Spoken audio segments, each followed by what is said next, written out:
Well, it looks like we're ready to get into this game. Game number 2 between ForGG and Life. Down in the bottom right of Deadwing for Team Millennium. Make some noise for ForGG.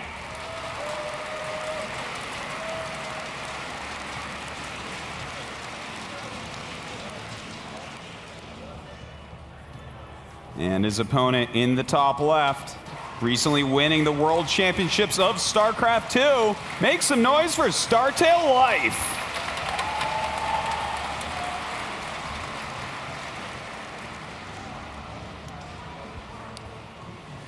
Now, it did end up being those cross-map positions. So I would give the advantage to Life, unless Life was planning to be aggressive on this map. It's going to be very hard for either player. And much easier to go into mid-game for both. And yeah, I don't feel we're going to see the same kind of style for ForGG on this map, especially. Yeah, I don't think you'd see that here. I think that the bases are just so far away.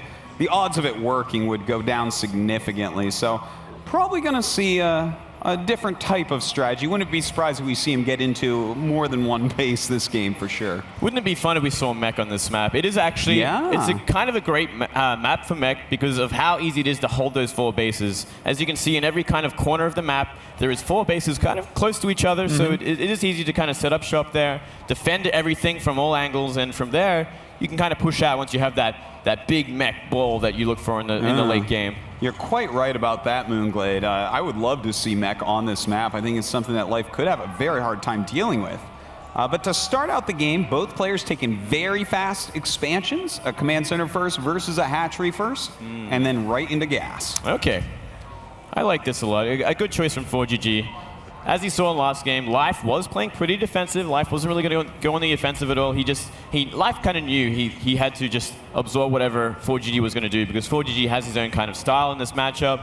He has his own way of thinking, and it completely makes sense.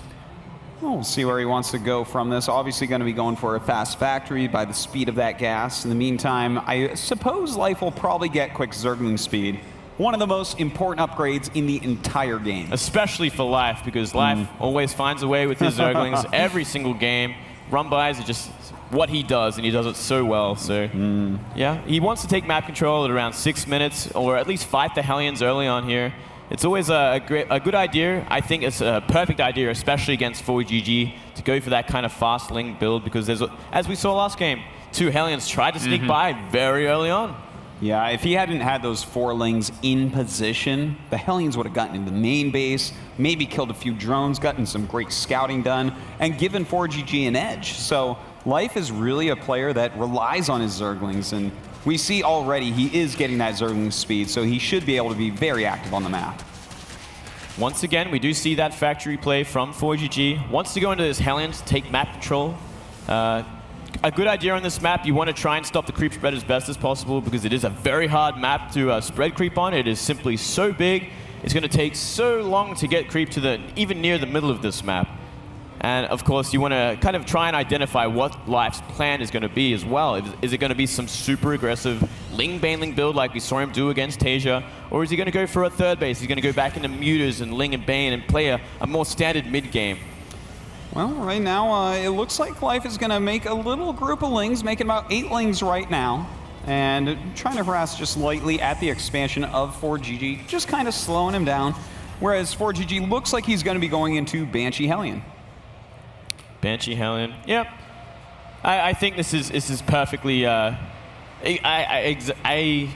expected this from ForGG. That's what I'm trying to say here.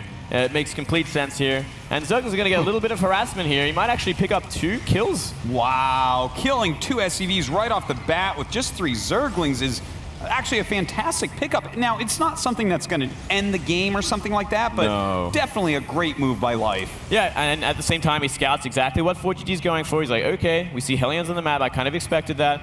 And now that there's Zergling presence on the map, it's going to be so hard for ForGG to move out with these Hellions until he has a full SimCity block at the front there with supply depots, as well as perhaps a bunker just to ward off the Zerglings. Yeah, that will take a while for him to actually build up as well. You don't really want to make all these supply depots before you actually need them for supply, but definitely something you have to consider doing against a player like Life, who, as you said earlier, Moonglade, is so famous for counterattacks with the Zerglings. It's actually exactly what he does every single game and every single... We see Clerk on the way with the first Banshee, but we already see 3 Creep Queens for life. He understands the fundamentals, the biggest problems for Zerg on this map, which is going to be creep spread. You want to have a decent number of Queens, especially against 4GG, because Queens do very well against Hellion Banshee as well, so long as you have enough of them and so long as you have some Zergs to back it up as well.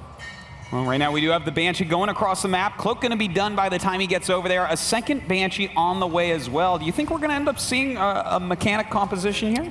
It's still very, very possible. We're going to have to wait and see if we see perhaps 2 more racks go down in engineering bay anytime soon, but I wouldn't be surprised if it is going to be mech. Yeah. He's making those multiple Banshees, so we'll see. He still has the option to do either one. In the meantime, Life already starting upgrades, so if he's not going for mech, he's going to be way behind in bio upgrades against Life. Yeah. 1-1, it is melee, granted. Not the best upgrade you would have against mech either.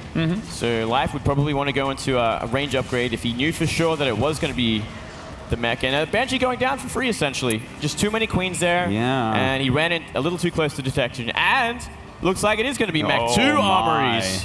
Yeah, this means we're going to see quite a few Hellions, Siege Tanks, Thors, Banshees, Vikings, all the good stuff from Terran here. And in fact, you know, there's multiple ways to play this. You can play it very aggressively with your mech units and try to push them out quickly, or you can wait to max out and do a very slow push across map. Either way, gonna be an exciting game, very different from the other TvZs we've seen so far in this tournament. It's certainly going to go a lot longer than all the other ZVTs we've seen in this tournament so far, and I wouldn't be surprised if it will be this kind of slow mech style because of the map layout, because you can get a very easy 4 bases.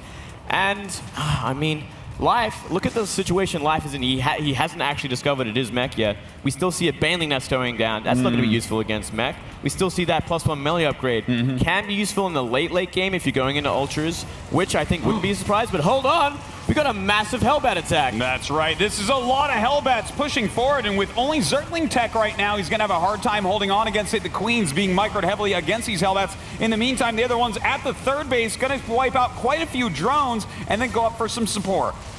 So far, 8 drones going down to this. A lot of Queens are going to help try and clean this up. I think they can in time, but this 3rd base is completely useless at the moment, and a lot of Banelings coming in, which he's going to need to get good hits on. Very nicely done there. Yeah, it looks like he will end up cleaning this up. A nice cleanup, but 4GG at this moment has killed 19 drones total this game. That is a gigantic number, and it puts him really far ahead of Life. That is such a big blow there.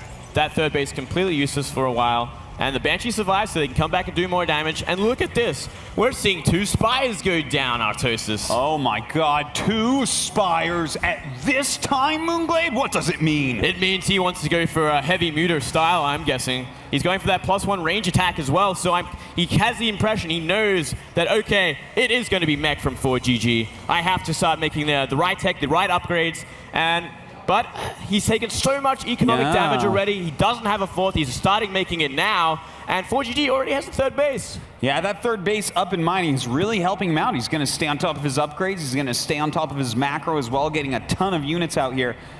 I like, though, how Life is just getting everything. Look at this. He's getting his Roach upgrade. He's getting the Infestation Pit, the double Spire, as you said. He is going to have just so many options on how to play this out.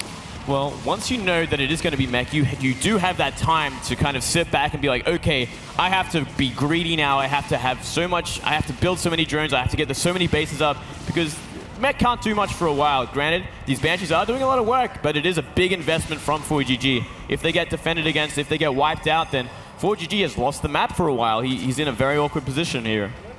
Well, you are right about that, but he's being pretty careful with them, already turning them around. So it looks like he may just be going back to join up with his main army. Of course, you know, if they do sit around with the main mech army, the mutas are not going to be able to kill them so easily, and they add a lot of damage to any unit composition. Oh, yeah, and we already see 2 Thors on the way as well, plus 2 are already out, so these mutas are going to do absolutely nothing in terms of harassment. 2-2 on the way for the mech. I mean, 4GG is in such a great position here. He has completely caught Life off guard. Yeah, he's really played this game out quite nicely, whereas Life was caught off guard, as you say, not knowing what the tech route was for his opponent. ForGG just trying to keep life a little bit busy, running around with some Hellions here and there. He doesn't really care if he loses them. All he cares about is getting his supply up, because as Mech reaches a 200 army, it becomes more powerful than almost anything else in the game. That is very fair to say. I don't think there's actually anything stronger. Basically, what Life has to do is find the composition that's going to be very, very strong against what kind of mech army ForGG is making. And right now, ForGG is kind of sitting back and making everything. He started with Thors and Banshee and Hellbat. The Hellbat Banshee did some damage. Going into Thors is going to completely counter these mutas. And now, it seems the reaction from Life is going to go into Roaches, which is going to be pretty decent against a small number of Thors, but the Banshees still remain here. So it is such an awkward position for Life to be in right now. Yeah, against what Life has, this is a rock-solid unit composition. He's not really going to take any damage anywhere, I would say. So he's free to go ahead, take his own 4th base, and not that much slower than Zerg, which is, of course, a problem for Life, who needs to stay up at least 1 base. Yeah, he has to be up at least 1 base. He should be a lot higher in supply at this point as well, but they are completely even on supply. ForGG moving across the map now. He knows he has the composition advantage. He knows he has the army advantage, the upgrade advantage. The economy is almost the same.